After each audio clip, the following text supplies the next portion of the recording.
All right, so I'm gonna pat the clay. Doesn't have to be perfect. I'm going to hold the clay in my left hand. My right hand, I'm right-handed, I do all my work with my right hand. I'm gonna try and form what is the center to this. And I'm gonna push my thumb all the way in. Now I'm gonna leave some clay at the bottom here. So what I can do is I can put my finger and my thumbs on the inside, and I can kind of put them opposite each other and slowly pull my hands out. And it's about this thick at the bottom, about. So I am going to now work with my thumb on the inside, my fingers on the outside, and all I'm gonna do is press the clay between my thumb and my fingers. Now notice I'm gonna slowly work the form upward in a spiral. So I'm working from the bottom, moving slowly up the form. This is how I end up having consistency in the thickness of the walls. Notice that I'm also moving very slowly.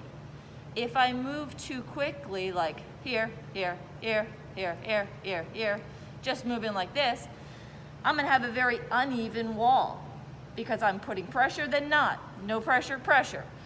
So I'm gonna slowly thin the walls by putting pressure between my thumb and my fingers and slowly move up. So also notice that as I'm working, the opening is always facing the right side. I could work this way, right? But what tends to happen is my thumb, because of just the positioning of my body, how your hands work, your thumb will put more pressure outward this way. So you'll start expanding the rim a lot and you'll be like, why is the rim expanding so much? But by keeping it this direction, my thumb won't do that. My thumb won't stretch this out. Now again, I might want something wider, but again, I can change the form after I've made it. So I'm still just slowly working up.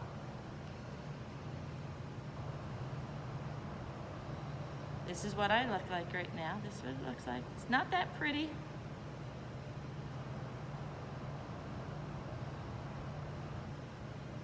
But you can notice that there's not one area of the form that's way more worked than another. It's very similar to when you're starting to do a drawing or a painting. You should be building up the layers of that consistently throughout. You should never have one area of your painting that's totally finished and one area that you haven't even put any paint on. You're consistently working through it stage by stage. So at no point should I have one side completely pinched and the other side not at all, because I'm working up in a spiral.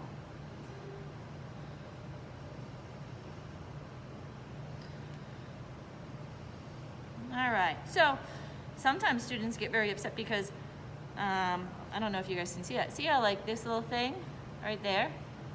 Oh no, this is bad. No, it's not. All right, so I'm gonna take this, I'm gonna hold my fingers, support the rim, and I'm gonna take my thumb, and I'm gonna compress the rim. And I could turn it again, and compress the rim. This is going to take out any of those little crack looking things that might be there. And then all I'm gonna do is pinch that back.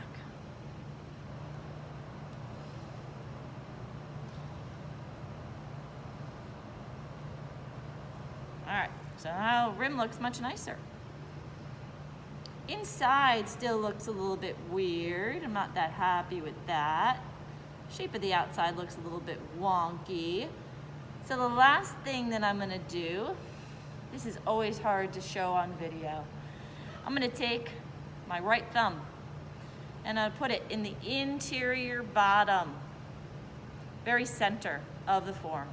And I'm gonna stretch and push the clay, this is almost impossible to say, from interior center up to the rim.